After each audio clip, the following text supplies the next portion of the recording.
how to use app archiving in Android to save storage. Hey everyone, welcome back to the channel. If you are new here, don't forget to hit the subscribe button and turn on the notification bell to not miss any updates.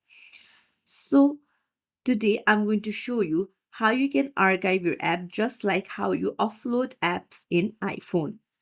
So, you need to head over to settings and then scroll down, go to apps.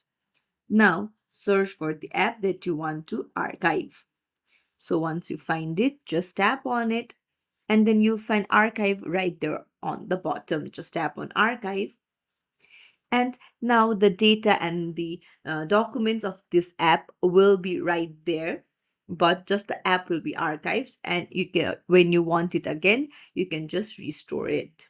So it's as simple as that. If you found this tutorial helpful, don't forget to like and subscribe to our channel for more tips and tricks. Thank you for watching. See you in the next video, everyone.